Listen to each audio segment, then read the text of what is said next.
Hello everybody, C video টিউটোরিয়ালে আপনাদের সবাইকে স্বাগতম। আমি মোহাম্মদ হাসিবুল হাসান। তো এই পর্বে আমি আপনাদেরকে দেখাবো যে nested if statement. Nested if statement বলতে বোঝাচ্ছে যে একটা ইফ স্টেটমেন্টের ভিতরে অন্য একটা ইফ স্টেটমেন্ট কিভাবে এক্সিকিউট হবে সেটা। তো এই ক্ষেত্রে যে আমি একটা ভেরিয়েবল নিচ্ছি ইন্টিজার ইনপুট। তো আমি ইউজারকে মেসেজ দেব ইনপুট দেওয়ার জন্য printf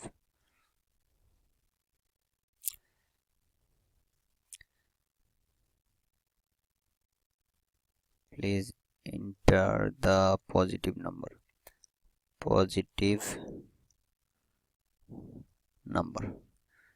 ইউজারকে আমি মেসেজ দিচ্ছি যে পজিটিভ নাম্বার ইনপুট দেওয়ার জন্য।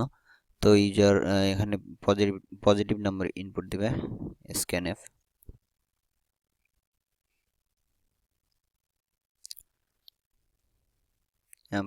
$input। ইউজার যখন পজিটিভ নাম্বার ইনপুট দেবে তো আমি আমার প্রোগ্রামে চেক করব যে if input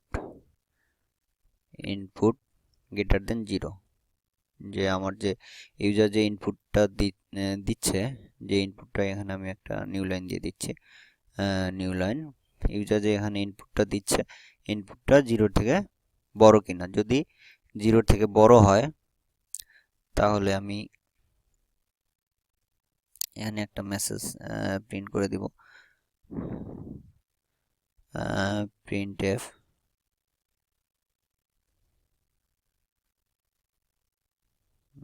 the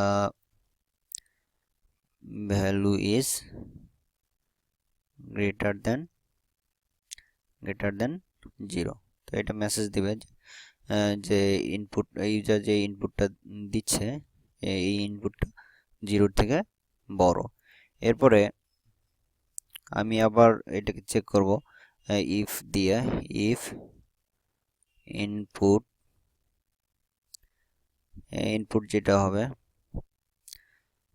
input user যেটা ইনপুট দিবে এটাকে যদি এইটা যদি মডুলাস 2 ইকুয়াল যদি 0 হয়, অর্থাৎ আমি ইউজার যে ইনপুটটা দিচ্ছে, ইনপুট সাপোজ 4 দিল আর তাকে 2 দিয়ে যদি ভাগ করে মডুলাস যদি 0 হয়, তাহলে আমি এখানে আরেকটা মেসেজ প্রিন্ট করাবো যা printf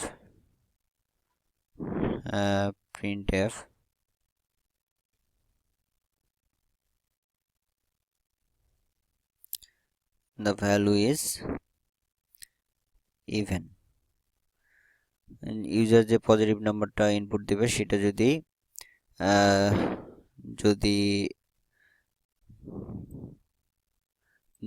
2 দিয়ে মড করার পরে যদি রেজাল্টটা 0 আসে, তাহলে এখানে একটা মেসেজ দিবে যে ইউজার যে ইনপুটটা দিছে সেটা ইভেন নাম্বার, অর্থাৎ জোড় সংখ্যা। আর যদি সেটা না হয় তাহলে এখানে একটা মেসেজ প্রিন্ট করাবো আমি printf, যদি সেটা ট্রু না হয় printf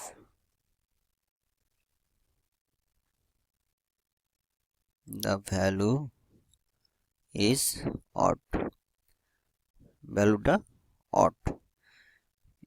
তবে এই ক্ষেত্রে আমি ইউজারকে বলতেছি যে ইনপুটটা অবশ্যই পজিটিভ একটা নাম্বার দেওয়ার জন্য।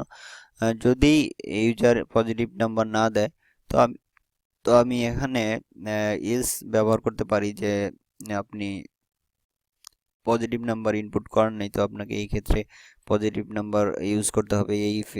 এই ইফের রেসপেক্টে আমি এখানে একটা এলস স্টেটমেন্ট দিয়ে দিতে পারি, যেহেতু এখানে ইফ বলা হচ্ছে যে ইফ নেস্টেড ইফ, অর্থাৎ আমি ইফের ভিতরে একটা ইফকে ইউজ করতেছি। তো এই ক্ষেত্রে আমি শুধু এটাই দেখাচ্ছি যে ইফের ভিতরে আরেকটা ইফ কিভাবে কাজ করে। তো আমি আপনাকে এটাই শুধু দেখানোর চেষ্টা করতেছি। তো আমি যদি আমার এই প্রোগ্রামটাকে রান করি তো দেখতে পারবো যে এখানে বলতেছে please enter the positive number. তো ইন্টার দ্য পজিটিভ নাম্বার বলতে তো আমি একটা 5 ইনপুট করাচ্ছি, দেন ইন্টার দিচ্ছি the value is greater than 0। The value is odd. তো বলতেছে যে যেই ভ্যালুটা ইনপুট করানো হয়েছে সেটা 0 থেকে বড়, আর এই ভ্যালুটা অড নাম্বার অর্থাৎ বিজোড় সংখ্যা। তো আমি এখানে এই যে এখানে একটা নিউ লাইন দিয়ে দিই, নিউ লাইন দিয়ে দিলে বোঝার সুবিধার্থে এখানেও একটা নিউ লাইন দিয়ে দিচ্ছি। তো আমি আবার যদি এই প্রোগ্রামটাকে রান করাই, যেহেতু এর আগের বার আমি একটা অড নাম্বার ইনপুট হিসেবে দিয়েছিলাম, তো এই ক্ষেত্রে আমি একটা ইভেন নাম্বার ইনপুট যদি দিই 6, দেন আমি যদি ইন্টার প্রেস করি দেখা যাবে the value is greater than 0। আবার বলতেছে দ্য ভ্যালু ইজ ইভেন। তো এইভাবে যে নেস্টেড ইফ, একটা ইফের ভিতরে আর একটা ইফ এইভাবে কাজ করে। তো আশা করি আপনারা নেস্টেড ইফ সম্পর্কে বুঝতে পারছেন। তো ধন্যবাদ সবাইকে এই টিউটোরিয়াল দেখার জন্য।